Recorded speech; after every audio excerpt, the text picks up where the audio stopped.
Today's podcast is brought to you by Audible.com. Get a free audiobook download at audiblepodcast.com/Sorgatron Media. Over 75,000 titles to choose from for your iPod, iPhone, or MP3 player. I'm getting awesome, you're getting awesome, we're getting awesome, yeah, that's what I said now. I'm getting awesome, you're getting awesome, we're getting awesome, yeah, that's what I said. Hey guys, it's the AwesomeCast forever. Right? No? Wait. Yes. No. Yes. Wait. AwesomeCast forever. That's the name of the show. Welcome to 15 years later. Welcome to 2026. And this is the AwesomeCast 55. And we've finally been released after 3 developers, and podcasting's been long dead. Hey, Mike. What's going on, Chachi? Happy Duke Nukem Forever Day. Happy Duke Nukem Forever Day. It's finally here.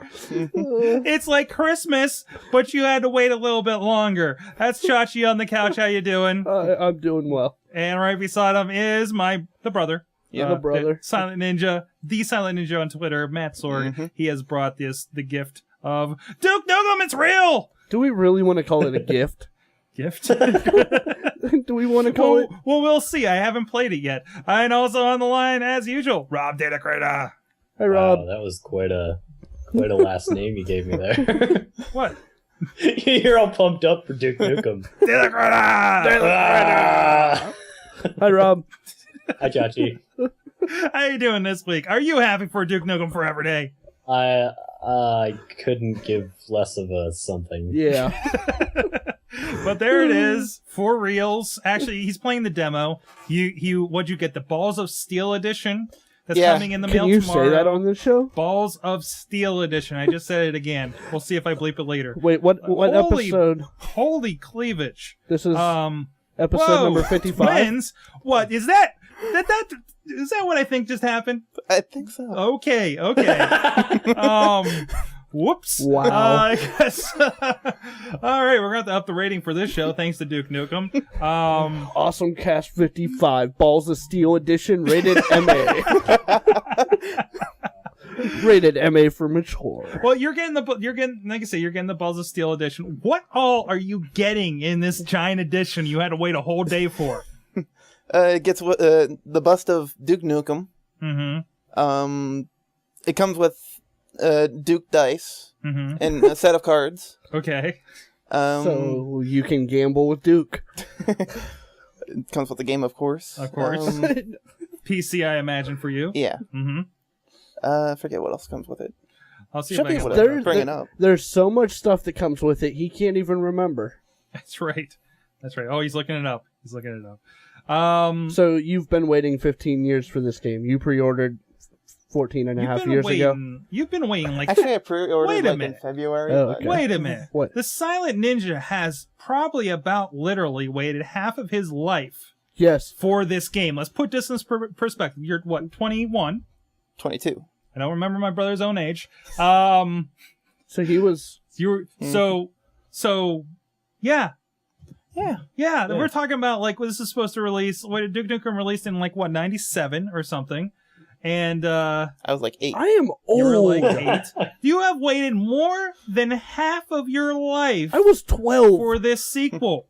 You were 12. I remember playing it on a friend's computer in, the 5th grade or something. Oh. The 5th grade.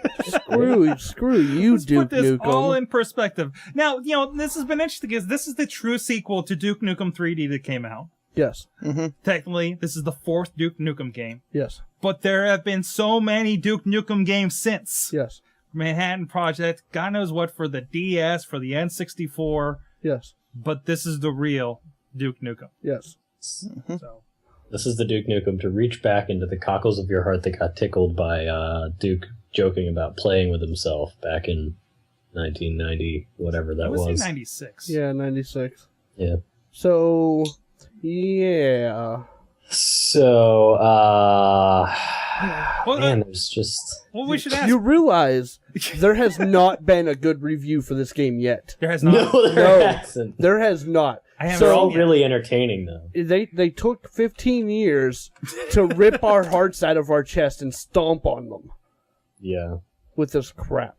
53% on GameRankings.com based on 4 reviews. That's not good. They're not main things. PC Gamer gave it an 80 out of 100. No way. Yeah, let me warm you up here. Okay. No way. Opening paragraph of the Ars Technica review. In the first few moments of Duke Nukem Forever, your character pees in a urinal and then earns an achievement for reaching into a toilet and extracting a piece of human excrement. Oh, man. Why does the game reward you for doing this? I have no idea. It's not part of a joke or important to the story. The designers of the game apparently feel that you would miss out by not holding some poo in your virtual hand. Oh, it goes on to say that, oh, man. Duke Nukem Forever is the kind of game where you find a pack of cigarettes whose cover shows a mustached man wearing leather, and they're called fags. Yeah. Yeah, matters of personal taste become simple questions of basic decency. Which, alright, let me just point out, if the people listening to this have no experience whatsoever with Duke Nukem, decency isn't something that this game is known for. No. But there's still a line. It's like, okay, so this offended the people that were expecting a Duke Nukem 3D-like experience. Yes. So if I play Duke Nukem 3D and I'm completely fine with this, I might still be offended by this game. Yes. That's interesting. It is bad. Because, I mean, I'm assuming that the people doing these reviews have played Duke Nukem 3D. Mm-hmm. Mm-hmm. And while they may not have been expecting it or wanting it to come out, when Duke Nukem Forever came out, it's their duty to play and review the game. Mm-hmm. Right? So, if they're offended by the game, this game has crossed some lines. By the reviews, the last thing I remember like this, that got that kind of response was Postal 2, which was just ridiculous lunacy and just stupid stuff, right? And yeah, if something like this that's supposed to be, I mean, maybe it would have been awesome if it came out in 1999 like it was supposed to. I mean, that's what it feels like. It's like, you know, and whatever happened. I mean, I remember when it was a cover story when this moved from the Quake engine to the Unreal engine. Yeah. To put that in perspective. But So the guy that's been playing it, Matt, how has the demo been? It's okay. It's okay. I mean, is it what you expect so far out of a Duke Nukem game? Yeah, it's what I expect it would be. Yeah, I mean, okay, here's the other thing for perspective. Did you expect anything groundbreaking or different than Duke Nukem 3D that looked better? No. There is rape in this game. What? Yeah. There's a lot of, like, where's the, just in case you didn't feel the game had adequately rubbed your nose in horrific depiction of women, Duke arrives at a point where 2 nude ladies promise to lose their pregnancy weight from bearing their alien children, and they plead with you to let them live. These are the same characters who perform fellatio on you during the opening sequences of the game. In another I think we just saw that part. In another scene, a woman sobs and asks for her father, and then later you see the lady being forcibly impregnated by aliens. Yes. Well, that's alien rape. That's alien. I'm not even gonna touch that. I'm just gonna. But there is a redeeming factor from this article. Okay. And Rob sent it to us before the show. It has a comparison of the FPS map design from 1993 compared to today. Yeah. And there you go. They describe as for the levels, remember when you could walk around in Duke Nukem 3D, exploring the environments, finds, and locating the path you needed to get ahead? That's over and done with. Duke Nukem's Forever is one long corridor. You shoot your way through it, then there's a joke about a penis, then you shoot your way through another corridor, and then maybe you backtrack, and then someone says something with curse words in it, because that's edgy. With no exploration, no sense of joy at discovering something. There's no real way to forge your own path in the game. It's all point A to point B. Yeah, because I remember one complaint I had about Duke Nukem was the overly complex level design. When you got into the later, the ships and everything, like I've been revisiting this. I bought Duke Nukem 3D for the Xbox 360. Right. I played that at Chachi Plays. Yes, you did. That was for the kids. That was for the kids. That was the point in which Sally Wiggin came in and asked if we were going to shoot stuff. But she didn't say stuff. No. But to polish it off, all right. All right. The good. The game doesn't last very long. The bad, everything else. The ugly, I have to install and play this piece of garbage on the PC to see how that version holds up and make sure there's nothing to be salvaged from the multiplayer. Verdict, skip. 15 years wasted. Yeah. That is a shame. But did you really at this point expect? I mean, Gearbox. Nobody knew what to expect. No. It took them so long to do it. Everybody figured it had to be amazing. When's the last time you heard of a game that went through development hell for not even half this time, probably about a quarter this time, and went through multiple developers, went through how many times, how many engine changes, and came out good? When's the last time you heard that story? Never. They get stopped before they get picked up by another developer. And yes, it got stopped. Gearbox grabbed it, polished it up a little bit, enough that they can put it in a box and ship it out to you. Hey, you can polish a turd, but it's still a turd. It's gonna be but either way, it's gonna be a money-making turd just because of what it is and the legend behind it. It's like, and I had this discussion with Fuzzwad at the Power tailgate before the game. Mm-hmm. It's like Leisure Suit Larry. Yeah. Where you played the game for DOS, mm-hmm. and it was funny, mm-hmm. and at the time it was edgy, mm-hmm.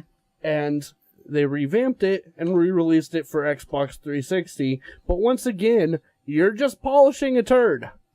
Yep. Yeah, I remember it was just kind of lewd and just not really enjoyable. There's a penis joke. They're done. Right. If I want penis jokes, I'll watch Kevin Smith movies. If you want penis jokes, you'll just hang out with your friends. Right.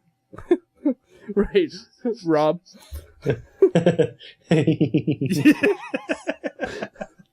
But I think we've covered that enough. Yeah, I think we're good there. And we're just we'll just kind of cut to our Duke Nukem cam for your video watchers. Yeah, let's just here and there. Congratulations, you waited 15 years. You got a pile of crap. That's all there is to it. Well, I mean, at least Matt's got a cool bust of Duke Nukem that he gets to put on his shelf out of it. You know what we get out of this? What's that? Closure. Closure, yeah. That's what we get out of this. Yeah. It's done. I feel bad. I feel like we made Matt regret his purchase that's coming in tomorrow. I'm sure he'll enjoy walking down a corridor, seeing a penis joke, and then walking down another corridor.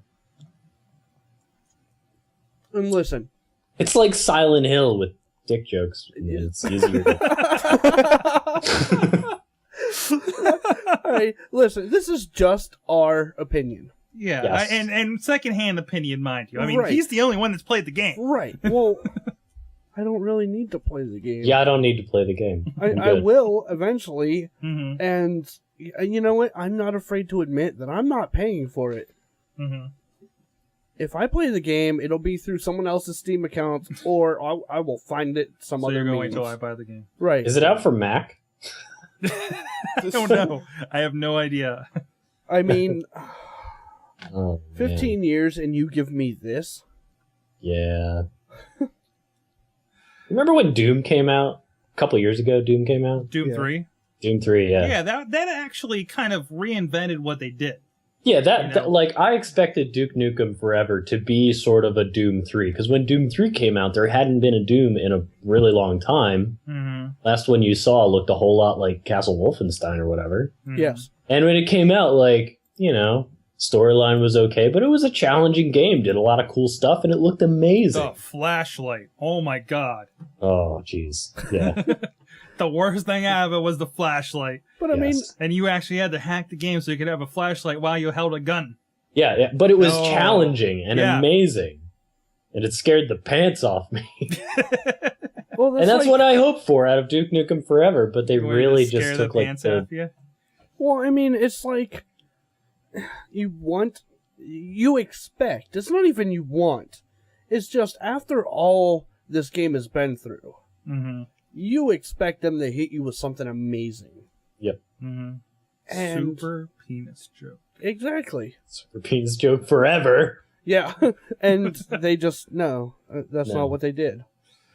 That's a shame. That's a shame. Well, let's look back to things that, well, let's look forward to things that we are looking forward to that we hope will not disappoint. It's been a week since WWDC and E3. Yes. So I thought let's revisit and see some things. Of course, when we did the show last Tuesday, the keynotes have basically all wrapped. Right. E3 didn't happen. Well, we wouldn't hear more on WWDC really, other than some more people getting their hands on preview copies. Right. And iOS 5 ending up on everybody's device, it seems, around us. It happens. It happens. Yeah, you just it happens. You So- tripped, slipped, and it boom. iOS 5. Yeah, exactly. But before we get to the Apple, Wii U. It's been a lot of people have been talking about it. Why are you shaking your head now? Because I had You're such so happy I had about such high hopes. Wait, well, okay. Now, what has changed that your hopes have dived? Okay. You get one controller. That's it. Well, Okay. you get one fancy controller. Right. That's what I mean. You get one fancy controller. Okay. That's it. Mhm. You get one per device. They're not selling more. Mm-hmm. So if it breaks, You are SOL. Wait, they're Yes. not selling more? No. Or you're only allowed one per no. system? They are not selling.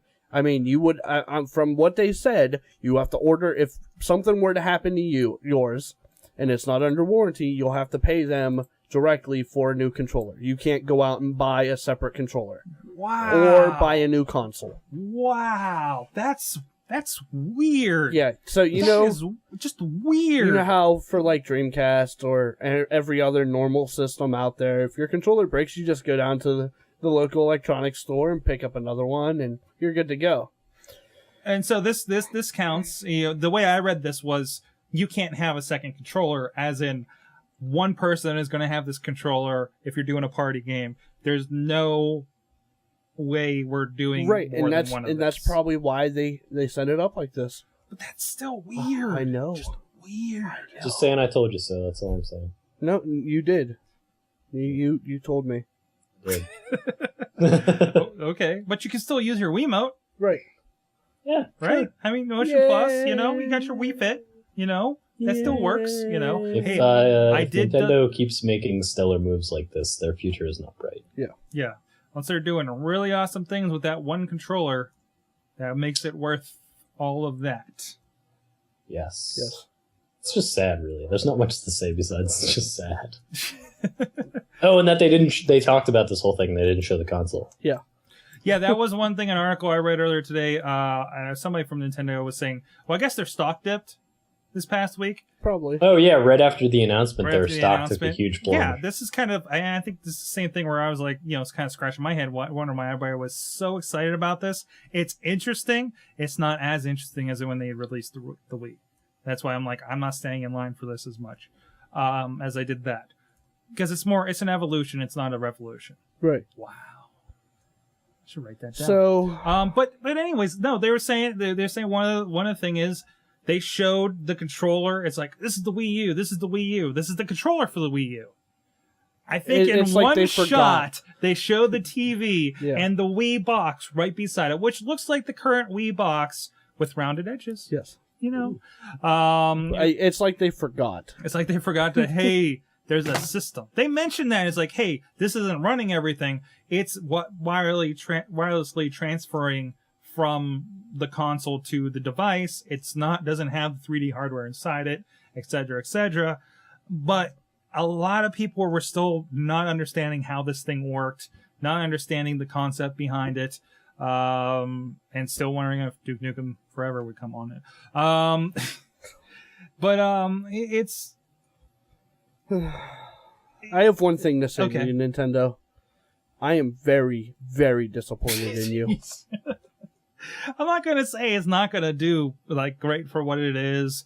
We haven't seen games for it. We've seen tech demos.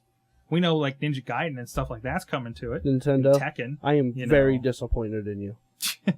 Yeah. So we'll see in a year and see when Mario Galaxy 3 comes out for it, what that's going to entail, and Super Smash Brothers and all that stuff to get us excited. What What are they going to do with the Zelda game? Probably nothing, since they're just releasing a new one that's finally fully taking advantage of the Wii.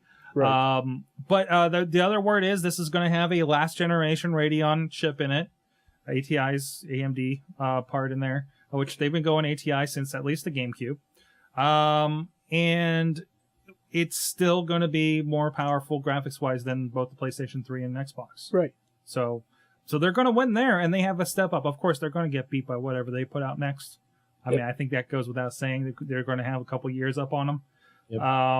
But it's going to be very capable. For the people who are like, I want the Wii, but I also want this stuff, I think that's going to be it. The people holding out, I think, are going to look at this and be like, now's the time for the Wii. I was waiting for the HD thing. All right, in the terms of gaming, if you're a serious gamer, you get Xbox. Yep. Okay. If you're a sucker, you buy Sony. Okay. If you're a child or you're nostalgic, you buy Nintendo. Or you like fitness games. No, because even on Xbox. Now, a few years ago, this was not the case. I mean, that's all there is to it. Serious gamers get Xbox. Suckers buy PS. And nostalgic or children buy Nintendo. I'm a nostalgic child. Yes. That's what I am. I have. That's what I am. Yeah, because I mean, what they've done with Virtual Console, you're like, I was over at somebody's place last week where they recently got a Nintendo. They got a black one. It looks pretty cool. And they also have a PlayStation 3. And they were like, oh, I can just download these games and everything. I was like, oh, yeah, there you go. And they were pretty excited about it. So it's still, people are still getting into it. So I missed it, but is the PSN still down? No, it's up. It's up? Completely up. It's up, yeah. And actually, when I was over at his place, he had the 2 free games already from it. But it was, you remember how we were worried about the 30 days? It was the 30 days from when it came back up. Gotcha. So, but he got his Wipeout HD and something with zombies, I think. I don't know. But no, yeah. But he's playing some game with David Hasselhoff where you just shoot him onto a movie set and it's like Burnout but with people. Anyways, let's see what anything else Wii or E3 or anything like that. No. Nope. Well, let's look at let's say iOS 5. I know at least I've seen iOS 5 in somebody's hand. Yes. It looks pretty cool as far as that goes. Rob, I think you got your hands on it. Yeah, I've got it. It's neat. Yeah. Well, the thing is, like, it's still iOS. Like, it looks just like iOS. I promise it's the exact same thing. But I'm into notifications. I'm really into that. That's pretty cool. In like general use, you don't notice a lot of changes. I haven't had a chance to play with iMessage yet, obviously, because not many other people have it. They also changed something in the message graphics. I know they changed the send button from blue to green, which is weird to me. I'm assuming that's to differentiate between an iMessage and a text message, but I haven't looked into that. And I've got like the iTunes beta, so I've got the home sharing thing, and there's nothing like mind blowing off the bat. Like, you're not going to install iOS. I think what it is iOS 5. A lot of people had complaints, like little things here and there. And they're like, oh, I wish it did this. I wish it did that. And for everybody, there will be one thing that it absolutely does that thing. But you're not going to load iOS 5 on your phone and spend an hour playing with all the new features. It's not that kind of thing. I did. You did? Yeah, I loaded iOS 5 and spent an hour playing with the features on my phone. On your phone? On your Android? Yeah. Yeah. Bet you did. But, like, there's a bunch of stuff that's just nice. They're neat little improvements. And unless... I feel like a lot of people who didn't watch the keynote or don't see the next keynote when they actually release the thing, or don't read like all the, hey, check out the cool new features, they're just going to use it and it just works, which, I mean, it's part of the beauty of the whole thing. Like I don't know if you saw the articles that were released a few days ago, but they were talking about how only 50% of all phones that show up to the Genius Bar have been synced to a computer ever. Mm-hmm. That was interesting. They did. I found that article actually earlier today, and I kind of believe that, And think about that. Like, okay, wait. So they're taking pictures with this thing and buying music on there, and up until now, they've had no way to get their music back. Yeah. If something happened, unless they did a please, Apple, take care of this for me, and sometimes they'll let you re-download it. But yeah, I believe that. I believe that. Yeah. I'm trying to figure out how I won. What? How you won? Yeah, Riz in the chat room said, and Chachi wins. And I have no idea what he's talking about. Sorry. Moving on to more Apple stuff. I'm kind of curious how you won, too. Yeah. I just happened to look at the chat room to see what they were talking about. The console debate? Oh, I didn't realize that was a debate. Oh. I was right, but yeah. I thought we were all on the same side. Yeah. I think we're all on the same page. Nintendo sucks. Whoa, buddy. Whoa, apparently we're not on the same page. I will. Whoa, there was some commentary from the chat room. Mad Mike up in the Bronx, he says, what if you don't like shooters? That's the main reason I bought the Wii. The only reason I got the 360 was for the wrestling games. Riz said, if you don't like shooters, don't buy shooters. There you go. I guess there's plenty of other stuff. And, and I guess they're trying to fight in the chat room. Yeah. So there you go. And it's not that Nintendo sucks, it's just for a different crowd. Yeah, exactly. Like, that's why, I have an Xbox and a Wii.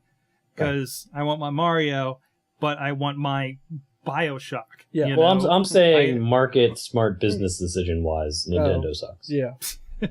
One fancy controller per console, you suck. Yeah, really they screwed up. There's a concession there for some reason. Yeah. It's got to be something. They're going to do something crazy with the price for that, and to make it competitive, because they're going to need to. Yep. I mean, this thing comes out, it's going to be a little bit more powerful than the PS3 and the Xbox. People aren't going to care if it's like $200 more expensive. Right. They're just not going to care, no matter what that controller looks like. Yeah. So, all right, now rolling. Okay. Back around. Now that I found out I won, and we know why. Exactly. What else is going on here?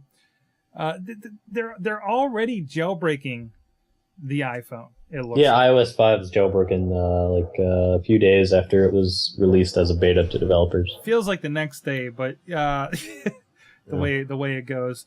Well, first of all, the one thing we saw, you can get this is kind of cool. You can get widgets on your notification screen. There's a shot of it there for the video people. Yeah, because there's I forget what it's called, but there's a jailbroken app that you can use to easily access certain things on a jailbroken phone. You can set your Wi-Fi on or off, like with a flick of you like unlock your screen. You just do it really easily without jumping into settings. That's something I liked on Android.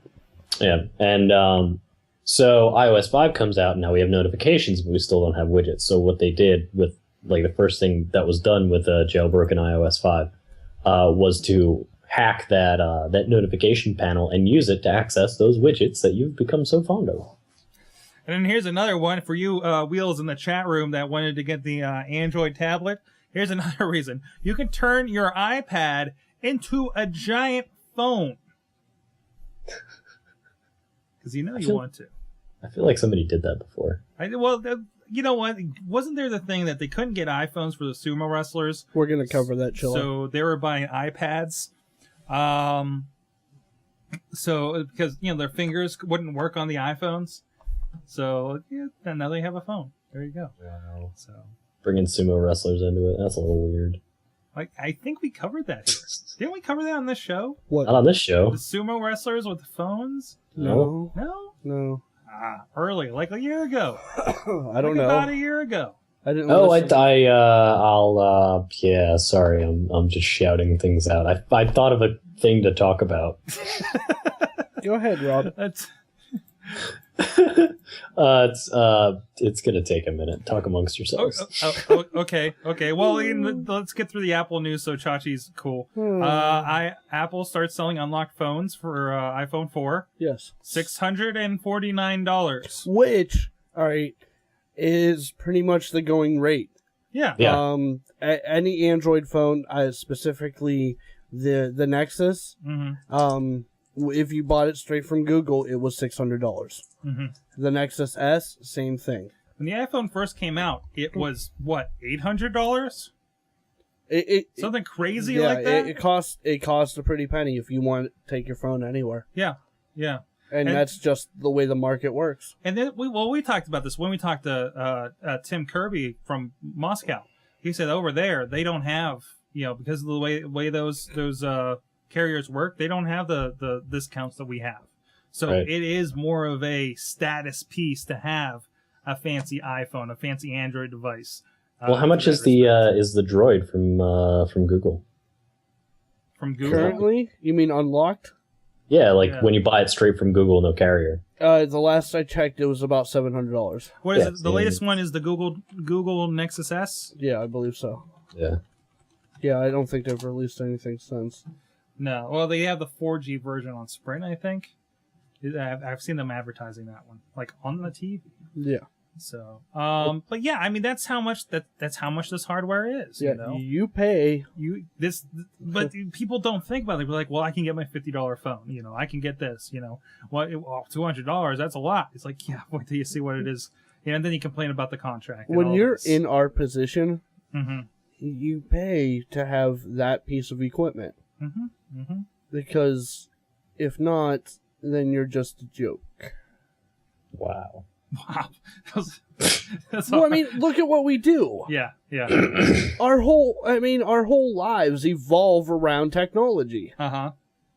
Therefore, if we don't have that technology, and we go out and we start talking about technology, people aren't going to take us seriously. Well, I mean, everybody. Oh, this is getting so nichey. It's pretty crazy. And I'm not saying that every young geek goes through that phase where you don't have any money, but all this cool stuff is happening. So all you can do is read about everything all the time because you can't afford any of the cool gadgets. That's true. That's me. I couldn't afford the coolest new video games, so I read a lot of Nintendo Power magazines about the Super Nintendo when I was younger. Right? I didn't play it through that generation, but I knew a whole lot about what was being released. That's true. So, and I guess you could have a lot of Apple fans with their Touche, Rob. Touche. iPhone Edge. People still have the iPhone Edge. I don't know how you can. I can't even. I know a doctor that still runs his iPhone Edge. Norma just had one until recently. Yeah. More recently. And I remember a year ago when the 4 came out, I saw people at a Bill Guild there's 3 people with an iPhone Edge. Amazing. It makes me feel better about my 3GS, which is still fairly functional for its age and having all the updates. So, 3G? Not so much. Hold on. In the chat room, Mad Mike said that, wow, you can turn an iPad into the iPhone because the iPhone is known for its dependable phone service. And that's sarcasm. To respect, but he's in New York City. I would just like to state, though, that it's not the phone's fault. Yep. That is strictly the carrier. Yep. Wasn't there... because there was the question that came up when it came on Verizon. Now we see if it is the phone's fault now that it's on a different carrier. Has there been more talk about that recently? Since now that we've had several months of seeing an iPhone on 2 different carriers, are they having the same problems over on Verizon? Not really. Not rampantly. It still depends on your coverage, your area, the geography of the area you're in, stuff like that. So if you are in San Francisco or New York City and you have an iPhone on Verizon or AT&T, you're still screwed. Yeah. And I know, I think Chilla was saying the other night when we were talking to him, they were looking at coverage maps and for a project he's working on. And it was 80% was going to be they're covered by Verizon. And just those few instances, I think AJ mentioned, in West Virginia, there's an area where Verizon just does not exist because of whatever contracts are there. But you're going to have that because the Verizon has the older technology. So you're going to have that broader, more reliable thing because it's had a few more years to get under its belt. Sorry, I'm watching Matt play Portal 2. And there are plenty of people who have an iPhone on AT&T and then they switched to Verizon and it was worse in the same area. Yeah, so it depends on where you're at. Depends on where you're at. It also depends on what you're doing. Like if you don't use your phone that much, you're not going to notice a lot of this stuff. Whereas if you're pulling down 4 gigs a day, you're probably going to notice when your service is a little shady. You know what? And then you're going to complain about it, and complaints are always louder than the people who are really happy with their service. Speaking of 4 gigs a day, we know about Chachi's problems recently with T-Mobile. Which have since been resolved. He's been resolved, as in his month has lapsed. Yes. But I'm back on my full speed. I understand somebody else has been stricken by the Netflix streaming bug here on the couch. Matt, tell us, now you have an iPhone 4. Yeah. You've apparently been watching a lot of Netflix on the bus or something. Tell us what happened to you. Basically, I started taking the bus to my girlfriend's now. And I started watching... You don't have a girlfriend. Dog. I'm kidding. Calm down. No. He's like, I'm going to show you my damn girlfriend. I know. Bam, what's I'm up? kidding. Go ahead. Are you on my phone? Anyways, and then it's like an hour and a half bus ride. Yeah. You're going out to Bell Vernon or something, right? Yeah, From Bell the Vernon. city?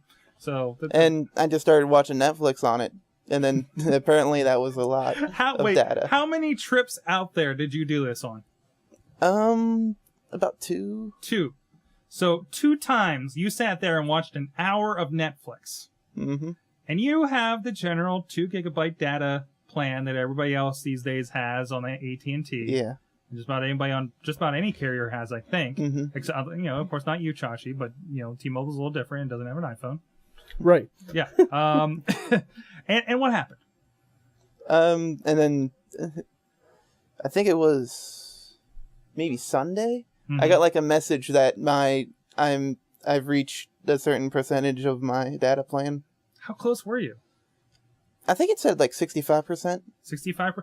Okay, so you were just over a gig. Yeah. Okay. Okay, but I know...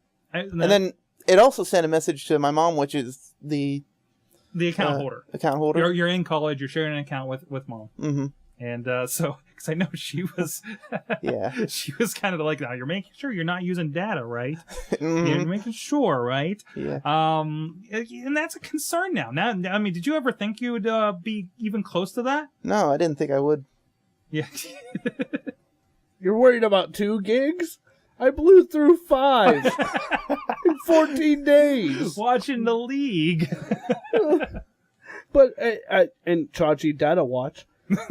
I'm on day 6 of my current billing cycle. Yes. And I've only used 289 megabytes. And as I said, now you don't feel like you're using your data plan to the fullest extent. Right. Now, what are you doing? Are you doing more Wi-Fi? Yeah. You're just picking up on the Wi-Fi whenever it's available. Yeah, pretty much. I'm presuming at home and at work. Yes.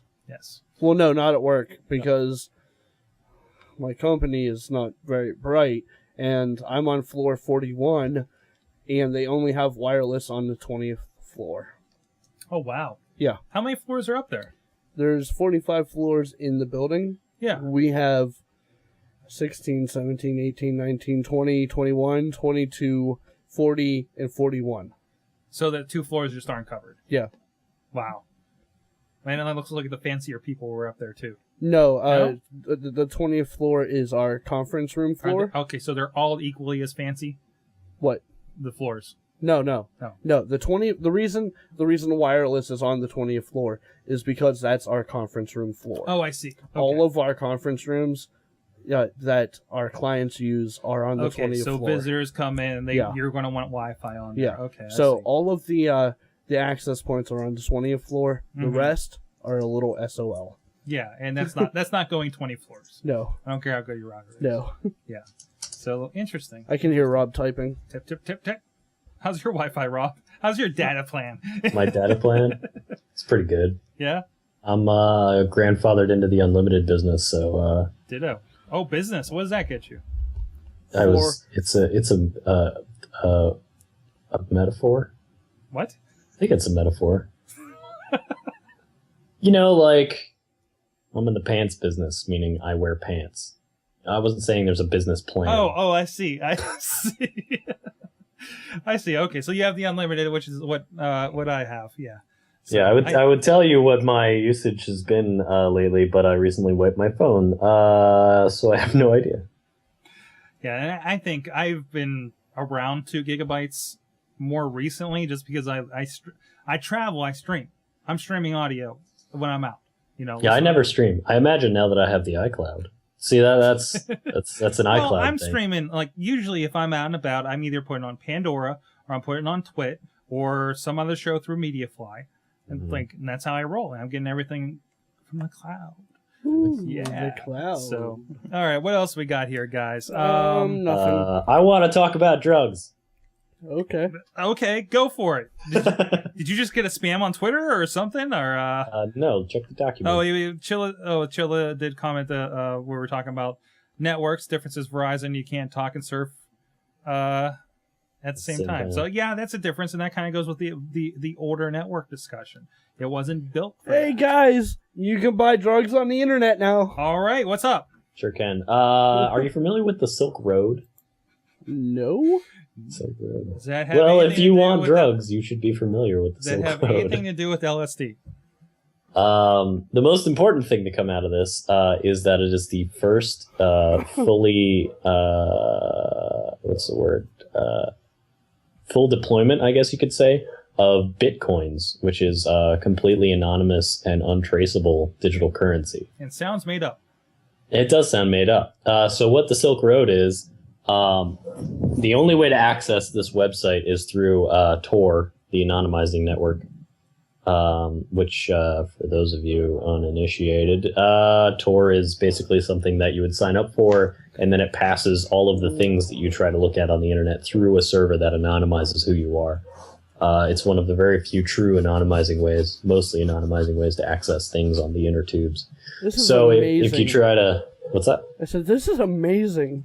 Yeah, it's super crazy. If you want the address for it, it is IANXZ6ZEFK72ULZZ.onion/index.pxp. Now I'm getting worried because I heard onion in there. Well, Tor is the onion network. Yeah. Okay, so in the first line of the article, it says, making small talk with your pot dealer sucks. Buying cocaine can get you shot. What if you could buy and sell drugs online like books or light bulbs? Well, now you can. Welcome to the Silk Road. Yeah, exactly. So the way this works is you go onto the Silk Road, and it's just like eBay or even Craigslist. It's actually a little more advanced than Craigslist. It has all of the reviews and ratings and things like that you would have on eBay, so you can tell which seller is a legitimate seller and which one is just trying to scam you.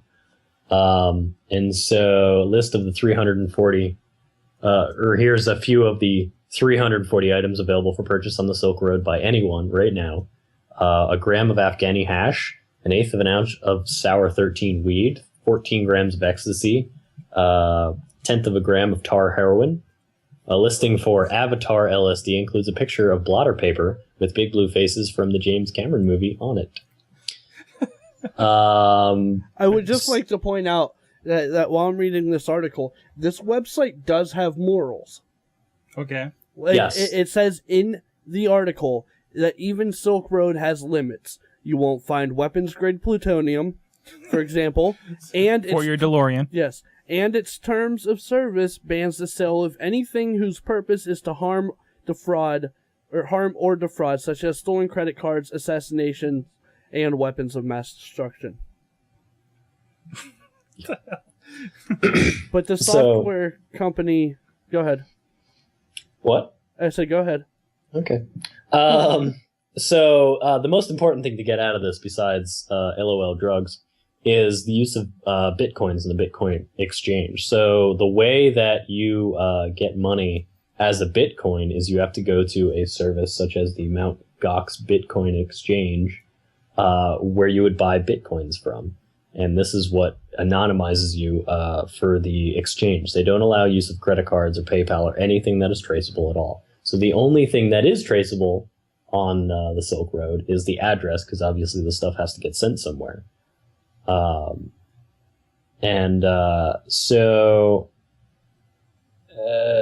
it's a really awkward giant step for anonymity on the internet because it works. It totally works.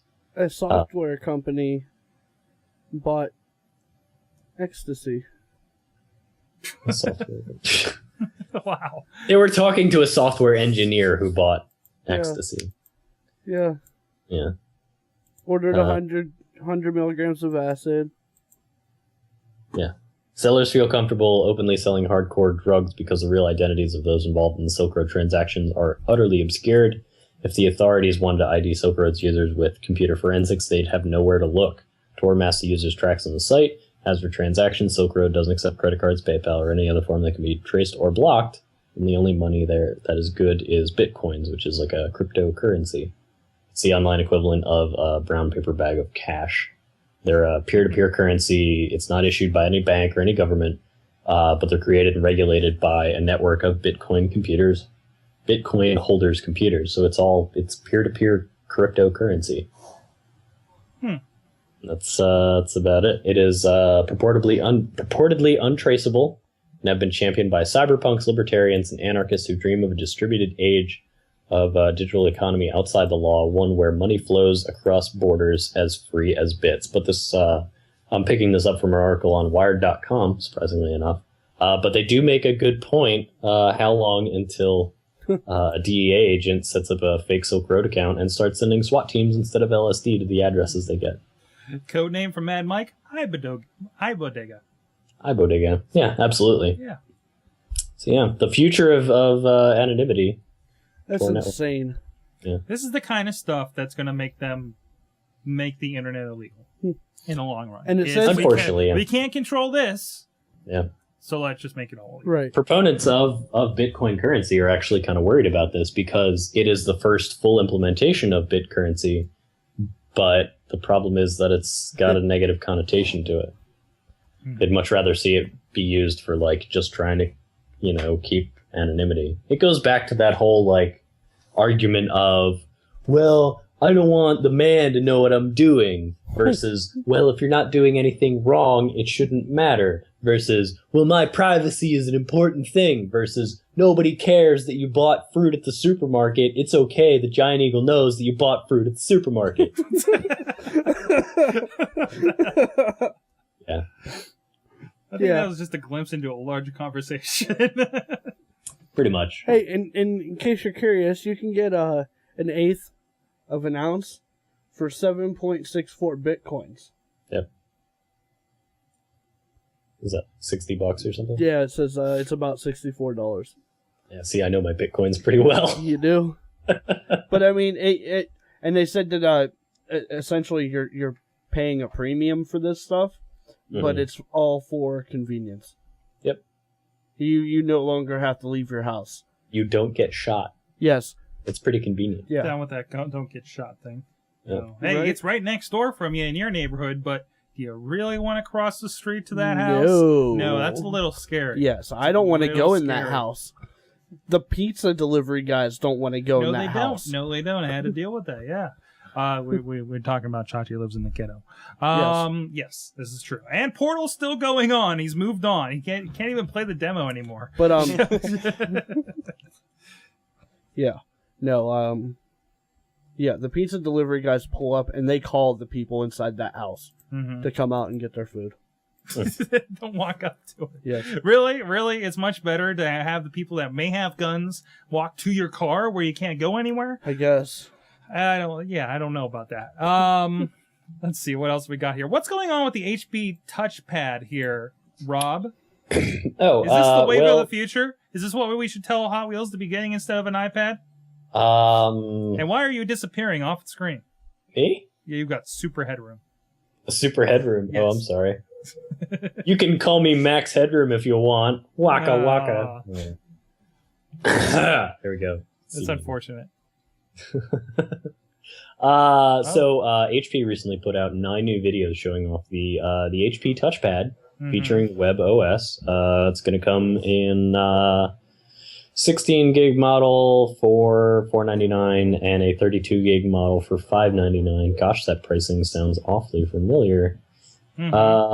And so they're showing off all their cool features, like, you know, it can run apps and things, and it's got a touch screen. And the one thing that is really ahead of the competition, which will from henceforth be referred to as the iPad, is that it can do cool things using Citrix, which you may be familiar with if you use a corporate VPN or if you use enterprise-hosted application, things like that. So, for instance, in one of the demos for the touchpad, they show someone selecting SolidWorks, which is a 3D rendering tool, in their enterprise software solution thing. It gets added to their apps, and so they can use SolidWorks, which is a very processor-intensive application, via their touchpad because that content is actually being rendered in a server farm hosted by HP. Oh, wow.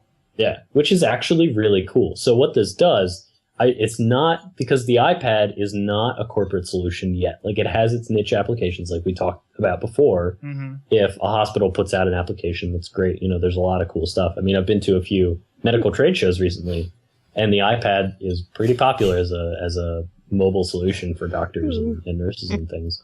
But with... Go ahead, I'm sorry. Sorry, something's happening on the couch here. Matt's been chasing this companion cube covered in repulsion gel for like 5 minutes because it's bouncing around. It just goes. Yeah, there it goes. And I was just laughing because he seriously couldn't catch the cube, and I'm sitting there watching it just bounce around. It's all over the place. It's amazing. Sorry, Rob. I do have video up. Their video up on screen for your video people. I hate you guys, but immersive. Oh, look, it's got immersive reading. The important thing to get from this, I think the big, like, they tout a lot of features, and they're like, yeah, the iPad does that. Yeah, the iPad does that. It the looks iPad cool. does that. But this can handle VPNs, seemingly pretty easily, as well as the enterprise app cloud-hosted solution that the iPad does not have, which is going to put it ahead of the game in fields like CAD development and things like that. Yeah, I was actually just seeing the video because I was like, well, that looks really complicated. But it looks like they're VPN'd into a 3D application or like Max or something. And, it's basically running a front end on the touchpad, but all of the processing work is done in the cloud. Oh, wow. Which is really cool, and the iPad cannot do this. So I will not. I mean, this is a competitor to the iPad in the enterprise corporate space. More so than the Playbook. Absolutely more so than the Playbook. Because that's what the Playbook was supposed to be. We're the tablet for the BlackBerry users, right? You know, Yes. I don't think it was named appropriately for that. No. Whereas for like the teenage crowd, or for the people who want Netflix, or for the casual user, which unfortunately is like 80% of the market right now. Yeah. The iPad is still absolutely the king solution because it's at the same price point. They didn't make this any cheaper. Yeah. I mean, you know, the Apple didn't sell how many tens of millions of iPads by going after the enterprise market. They did it one at a time with consumers. Yeah, they went after Christmas gifts. That's why you're not getting that discount, you know, at your corporation. You know, I mean, that's they don't need you know. So, and they'll start playing ball a little bit to sell a few more, you know. But, you know, when you know, hopefully something like this would take off. It looks good. The video makes it look great. I'm not sure who's making the hardware for this. I assume, like I know HP's making the hardware, but who is making the actual hardware? Okay, you mean like processors and such? I made it in my basement. Yeah, like who they're going to for actual parts and pieces. I don't have any info on that because really, if you look back to the Palm Pre, the last thing that ran WebOS, the big failing point was the hardware. It's a beautiful OS. It works really well. And if it had good hardware, Palm would still exist. It wouldn't have been absorbed by HP. It just wasn't quick enough? I mean, it was kludgy. It was terrible. Like the stupid mistakes, like the compartment for the battery was too big. So if you jostled the phone, it would turn itself off. Mm-hmm. Yeah. Things like that. And the edges on the bottom of the keyboard were way too sharp and you could actually cut yourself. The keyboard was too small. Nothing in the hardware stood up to how awesome the OS was. Chachi is nodding to all these points. Yeah. Did you have one for a period, or have you handled it with support? Palm? Yeah. Remember that time I went through 4 phones in a month? That's what I kind of figured. Yeah. One of them was Palm. You were a cheap slut with phones. I was a cheap slut with phones. Yeah. Can we say that on the show? Sure. We've shown a lot worse with Duke Nukem. What the hell is that? What am I looking at here? Potato. Oh, potato. Oh, it's the potato part. Hey, potato. Hey, potato. All right. Yeah, that's for the video people. Still playing Portal 2. There's a potato thing going on. Potato. I don't know. Seriously, this looks good. But kind of we're at that point where I'm happy to see Android because there's a competitor, and notice iOS is kind of playing catch up. It's pretty obvious, guys. Yeah, but it's to the point where there's not much more for iOS to play catch up with. No, but and it's also a matter of, I mean, a lot of people say, oh, look how long it took for iOS to get multitasking. Yeah, how's your battery life, Chief? Yeah, my battery life is great. Thank you for asking. That's the biggest complaint. That's what your phone. Okay, your phone's pretty good, and you're probably managing it better than the typical user. I'm not a typical user. But the typical user doesn't know how to kill tasks. Yes, I mean, just like the typical user doesn't know that they should run antivirus on a PC. Yes, you know. I know. There are 2 people in the last 2 weeks without antivirus on their computers that I said you should get some damn antivirus on your computer now. Yeah, I was just teasing Rob. I figured. I knew he wasn't talking about me, but no, it's just a general thing. The reason I'm always an apologist, but the reason it always takes longer for things like that, the reason that they held back was because they weren't comfortable with it. Yeah. They felt that it was going to degrade the user experience for it, which means you end up with a lot of nerds who complain, "Oh, I don't have my multitasking." And now, like, you talk to most people using Apple devices who were those people who complained, and you're killing other apps. You only have a couple running at the same time, and it's technical multitasking, and you're doing it because, hey, wait a minute, it's actually pretty smart to only dedicate all that hardware to one application. Yeah, because then you get the most out of your resources. Yeah, you have multitasking, but should you really use it? Yeah, that was great. That was a great idea, but it's great for things like I want Pandora to play in the background. Yes, but not I want to play Angry Birds and NBA Jam at the same time.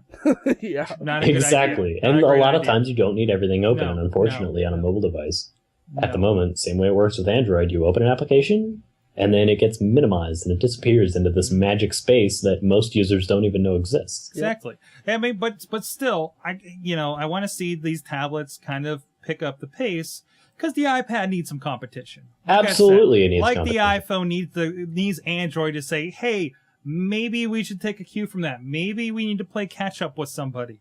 Which I also think there's a problem with. We get that catch up once a year. Android is iterating and reiterating how many times, how many updates a year? You know? I mean, it's like, now Android can do this. Now Android has this on Google Maps. How many times are we reading those articles? Hey, check out what they got now. Now we get to June every year, and it's, hey, look, we're doing all that stuff, catching up to them. Hey, we got a couple cool new features. Android's going to have it in 6 months and then some. Okay. Right. And I can't believe I'm the one that has to do this. Yes, Apple and iPhone play catch up to Android. Mm-hmm. They have for several years. The copy paste, the multi-touch, the task manager, or the task list, and that's all I'm gonna name. But because I remember the first time that you guys got an update, and it was all like copy paste and alarms or MMS, and I'm just like, I've been doing that since great. I've been doing that since I unboxed my phone. Yeah, but in on the other side, and like I said, I can't believe I have to play the other side of the coin, but when it comes to apps, iPhone has it. Mm-hmm. Because it's Android that has to play catch up when it comes to apps. Because the developers aren't there yet. Yes, I mean, you guys had Angry Birds for a good 8 months before I did. Even though you have a 10% share versus the 30 with Apple. Exactly. So I mean, it's a trade-off. It's like it's still way more difficult to successfully develop for Android just because you have to deal with so many different devices. There's that too. That's a whole other thing. Yeah, definitely. But we just, while we're competing on that side with the phones, we don't have it for the tablets. Oh no, not even close to it. No, the tablets need it. Like, yeah, I mean, I will never say that like the iPad is the end all and be all, and I guarantee that nobody at Apple will say that the iPad is the end all and be all. Mm-hmm. There needs to be competition. So if the hardware for the touchpad doesn't suck, I will be super happy because I am a big fan of Apple hardware and the trim and polish that they have. Why? Because I like pretty things. I like pretty things that last a long time and keep their value, and they have a habit of doing that. So if something can encourage Apple to do that a little faster, I'm all for it. Right. The competition it encourages Apple to increase their product. Yeah. Like I said before show, when we were talking to Wheels about him going out and buying a Galaxy 10.1. We asked him what the price was, and he said it was $499. And me, being an Android user, asked him or told him that at that point, you might as well just buy an iPad because it's the same. It's the same but better. You know? I mean, there it is right there. 10.1. We're talking about $500 for 16 gigabytes. Wi-Fi, a little bit smaller Wi-Fi version. I don't know if that resolution. It says widescreen HD. I don't know the 1280 by 800. I don't know what the iPad is for HD supposedly. Flash. Hey, he's got Flash. Oh, it is such a joke that every Android device, like in the features, Flash. Can I point something out? What's up? I don't have Flash installed on my phone. Yeah, but can you? Yeah, I can. Okay. But have you before? No. What's the point? Okay. How many times do you run into something that doesn't have Flash? You're like, man, that really ruined my experience. Yeah, never. Yeah. If I need to see something that's Flash intensive, everything's HTML5 now that needs to be, and a lot of people have moved on. Right. I mean, restaurant websites still haven't figured that one out. But I mean, if I'm trying to go to a website on my phone and it's Flash intensive, chances are I really don't need to see that website right now. Yeah. So there you go. I mean, Android can brag about Flash all it wants, but the games are there too. Yeah. You know, I think I mentioned this. No, who did I told somebody about this. I told Matt about this yesterday. I was over at my grandfather's. I think we talked about him on the show before. With Chachi's yeah, he's adorable. With him. Well, his uncle, yeah. My great uncle, his brother, was there. We're talking about two guys that are well under their 80s, playing with my iPad and iPhone, respectively. Wow. I brought up a version of Need for Speed on each one. I'm like, it's the easiest thing, right? You turn the thing. You're turning the phone. It's the steering wheel. So I got the two of them playing Need for Speed. I have video on Missy's phone. Oh, thank God! I'll have to upload at some point. Thank God. But yeah, it was the greatest thing, and that's the biggest takeaway I have. This is how easy it is to pass on to something like that. To two guys, you would never see these guys playing Super Mario Brothers or something. You would hand them like an NES controller with those two buttons, and it probably wouldn't work out so well. They'd be falling in holes, not going down pipes, running into turtles, But they just put a car game in front of them. Perfect. All right. One thing I know, I feel like I'm the only one that's kind of excited about the potential in this, but On Live had something pretty cool at E3 last week, and it's have they been sued yet? Sued by who? I don't know. Who's going to sue them? I don't know. There's got to be a patent in there somewhere. Right. Sure, Lotus has their eyes on them. I'm sure for something.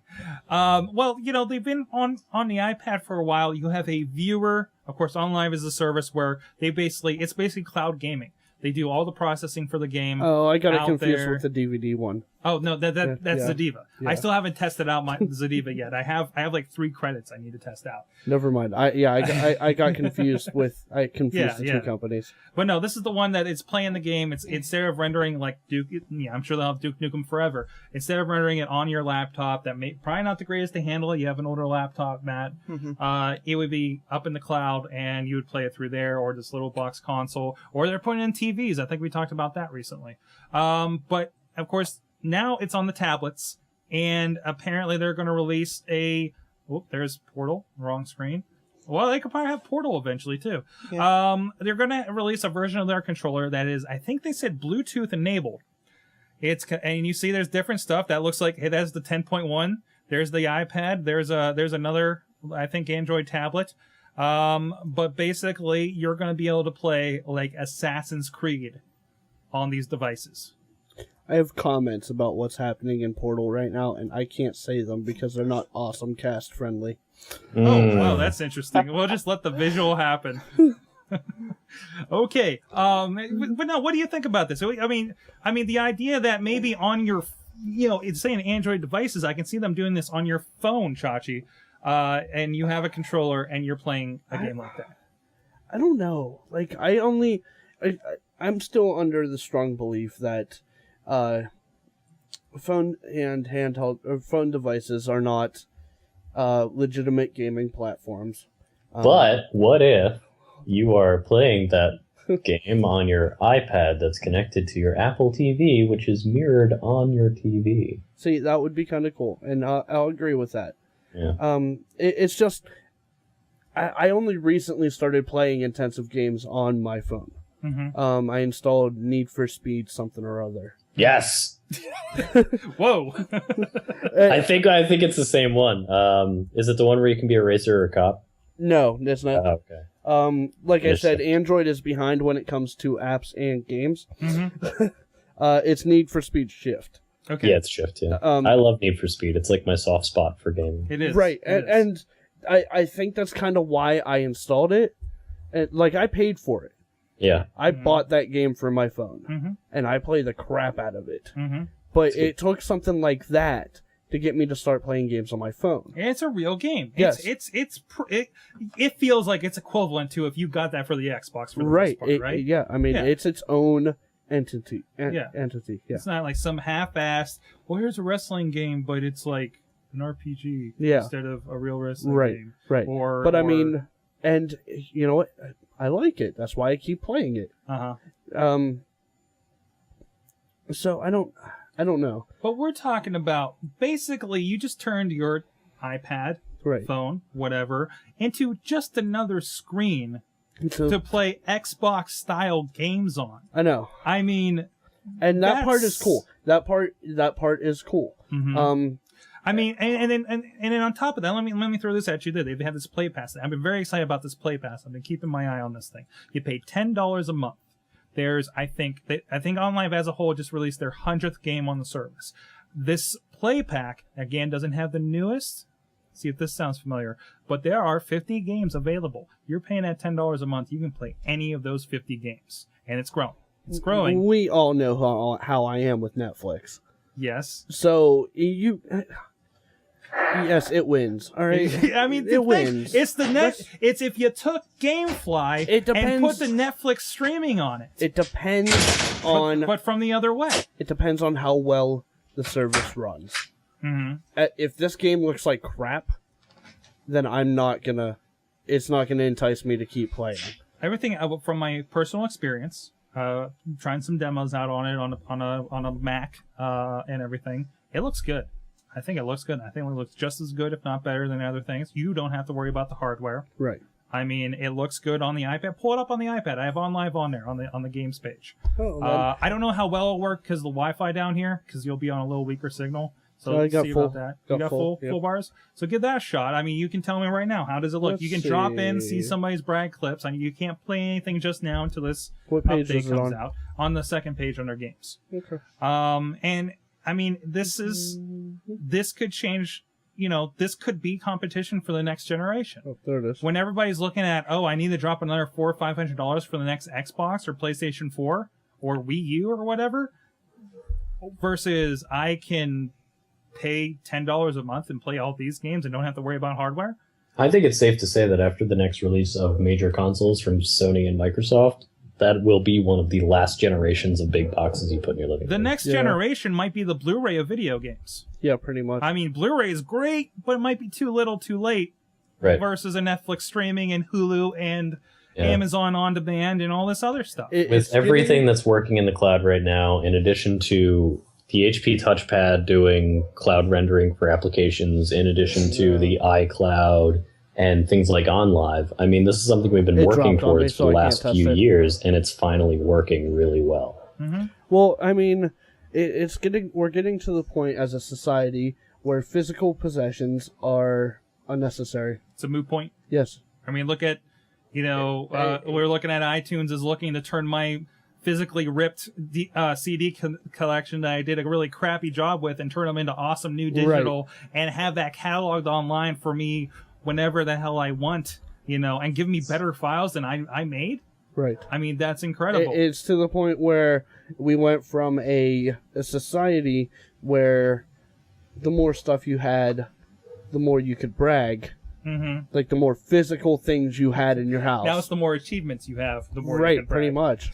I mean, the more badges, the more cloud space you consume, the more bragging rights you have. There's the new nerd bling is the cloud space. I'm taking I have a little badge on my blog that says I'm taking up 5 terabytes. I'm taking up like 4 terabytes on Backblaze. I'm not gonna lie, I got the Drobo hooked up to that thing. I'm good. Right. There's stuff like that. I mean, you've seen Chachi, you've seen my Steam account. Right. You've seen the games I have. Whoa, guys, this is a kid-friendly show. But you've seen, I went ahead and bought the Unreal pack. I own, 3 or 4 of those out of the 6 games I bought in that pack. Yes. I bought them so I can have them on Steam anywhere. I don't have to worry about that disc. I have a Future Cop disc I love to play. It's cracked. I'm screwed. You are. Plus, it probably needs DOS or Windows 95 or something. All right, it's time to put away our nerd wangs and stop comparing the sizes. But I've got one more story to wrap us up here. Okay, go for it. The Internet Archive has started backing up digital books on paper. What? It's not as funny as you think. It sounds ridiculous. No, but the way you said it sounds hilarious. Yeah, I did actually. I know. It's all about delivery. I know. Basically, the Internet Archive is seeking to create a legitimate archive of every published work ever. And the reason they're doing this is because technology is constantly evolving. So if we create digital copies of everything now and just forget about physical stuff, what about 10 years from now when we can increase resolution and make things better and clearer and more perfect? And also, anybody who's familiar with things like cyclic redundancy checks can tell you that bits can flip, bits can rot, anything can happen at any time, whether or not you touch the data. If it sits on a disk, it will destroy itself. Yes. The amount of time that we have for the mediums of digital storage right now are not long enough to say, these will be fine for the foreseeable future. So what they're doing, they're making a copy of every single published work. They're cataloged, put on acid-free paper, and archival mediums for long-term stuff. And the point is that this isn't necessarily the end-all and be-all. But when you look at all the technology we have available to us today, it's the funny thing is that the most long-lasting technology we have available to us today is still the printed word. Because if you do it right, if you use archival inks, and if you have it at the right environment, temperatures, humidity, things like that, it will last longer than any digital medium we have available to us today. So they have warehouses that are full of shipping containers. So books are cataloged, acid-free paper inserts with information about the book and its location. Boxes store approximately 40 books with labeling on the outside. Each pallet holds 24 boxes. Modified 40-foot shipping containers are used to secure and have individually controlled environments of 50 or 60 degrees Fahrenheit and 30% relative humidity. Buildings contain shipping containers and environmental systems, and nonprofit organizations own and protect the property and its contents. They are soliciting contributions of books from anyone and everyone who's willing to donate. Wow. Yeah. That is insane. They want one physical copy of every published book in the world. Yeah, because you think about that digital. I mean, we're talking about, all right, so all of our storage needs to be duplicated, redundant, 3-2-1 system, okay? Yes. And we need to upgrade those formats every couple of years. Yes. Yeah, we just need to keep that stuff moving. That's right. It's interesting. So there you go. There you go. That's a solemn note to end on. Yep. Yeah. So, guys, hey, Rob, what's going on with you? You just had a milestone. Milestone? Yeah. I do it every year. What did you do this weekend, Rob? Oh, I biked 150 miles. No big deal. Yes. Yeah, I did the MS 150. I rode my bike 150 miles from Pittsburgh to Lake Erie, and I took 2 hours off of my time from last year. How about that? Wow. Yeah, that's quite a chunk. Mostly, I did not get off my bike at all. I did not walk up any ridiculous hills, even though my knee hurt a lot. And I increased my overall speed by like 5 miles an hour, something crazy like that. And it's not a race. It's not a race at all. Everybody moves at their own pace. It's just in the last 2 years, when I like got to the finish the first day, I would be like dinner had already started. Everybody has their tents all pitched or whatever. And this year, I was one of the first people on my team to get to the finish line. Nice. Yeah, Nice. pretty happy about that. And fun fact that I discovered today: anybody who has no idea what I'm talking about, Bike MS for multiple sclerosis is a fundraiser for the Multiple Sclerosis Society. But Bike MS raises $84 million annually. It's a lot of money. Yeah, it is. Quite a bit of money. My team raised $23,000, I think. The funny thing is, I knew you were doing this, but I happened to be watching the Disney Channel for some odd reason, and saw a little blip about them doing it in California. Mm-hmm. Yeah, they're all over the country. Yeah. Very cool stuff. But yeah, so that's what I did. So now I'm... They were like 12, though, so well, they're a little more impressive. So forever Stats. retaining your your spot on the show as the most physically fit nerd Well, amongst us. we know what happens when I get physical. you So- break. Yeah, I break. Holy crap! The dog apparently has been behind me this whole time and came out of nowhere, and it just drove me nuts. Where did you? There's a nice hole back there. Okay. Wow. You take that chain off, and I have no idea. I know. Chachi, what's going on with you this week? Well, I'm writing a crap ton of blog posts. Since you're home. Yes, since I can't really do much. Mm-hmm. So those will start posting Monday. Mm-hmm. And I think the plan I have is to write 15 this week. That way I can get caught up. There you go. I'm glad to see that the process, the 1001 games before you die, is moving on Yes. after being dormant for a little bit. Yeah, next week, 4 out of 5 blog posts are Atari.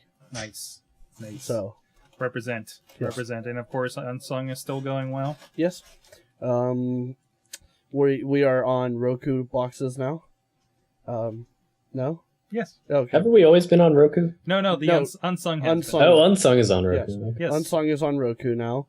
The last episode shot to the #1 video on PittsburghOnVideo.org within 12 hours of being posted. And I understand that we're going to be featured at a what did he say? A media conference up in New York City in Right. the next couple of days. So it's getting some recognition, and it's going well. You can check that out at PittsburghOnVideo.org. That and all of the unsung, uncut interviews from each episode. Yep. And look for a new episode on Monday. On Monday. Did we record that yet? No, I have to talk to you about that. Okay. Whoa. We're getting a script tomorrow. Oh, okay. So I got really scared. Oh, wait, did we record and I forgot? Matt? No, so check us yeah. out. Unsung News Magazine show starring me, produced by Mike, no. about nonprofits in Pittsburgh. Matt, what's going on with you lately? Nothing. He's playing Nothing, Duke really. Nukem. Yo. Oh, you still He has to work his way down that corridor and get to the penis joke. Yeah. And he's more he's in a Steam account. Okay, it's not quite as exciting. Well, you're still at ITT Tech doing. Yeah. Well, you moved from programming to Technically, I'm in drafting design right now. what? I hear you can do that on a touchpad, you know.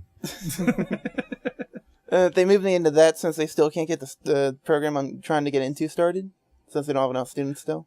So you're traveling the wayward path of ITT Tech somehow, and of scheduling there. So you signed up for a program, and now you can't take that program because they don't have enough students to teach that So program. you're in For like the second quarter. you're in like So- a purgatory program. So now right they're sucking money out of you, making you take something you don't want to take. Well, I'm taking classes that are going to be in the program I'm going to be taking, Okay. though. So All right, at least it's that. Yeah.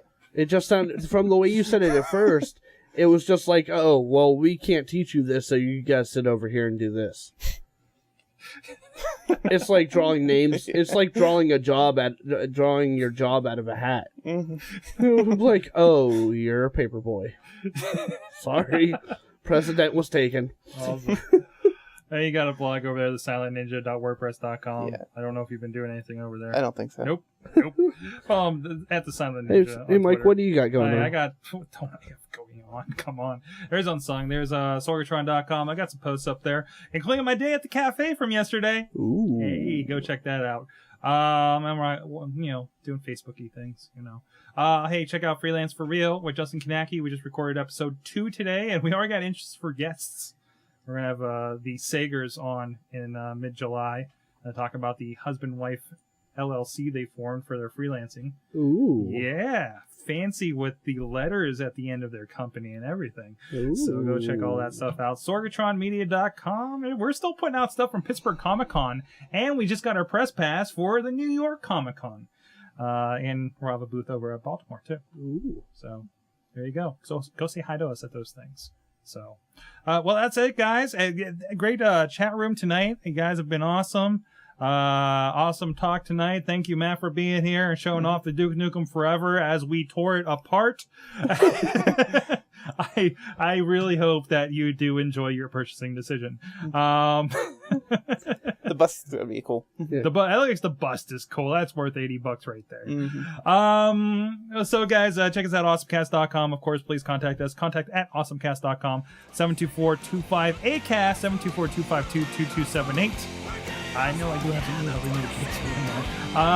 And we'll see you guys next week. Have an awesome week.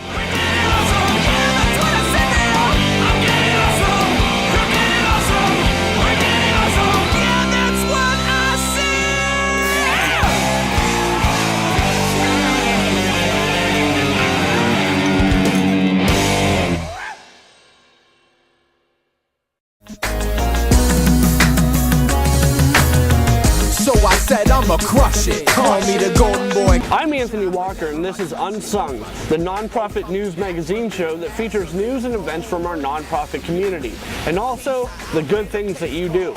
You can see more episodes and our Unsung Uncut series on PittsburghOnVideo.org. Nerds in the club and you know how we do. Handful of cash and a couple of brews. So many women, so little time. Gotta find a... Found out that I'm talented when it comes to injuring myself. We're currently out in Devil's Elbow in North Park for this week's In Steam game.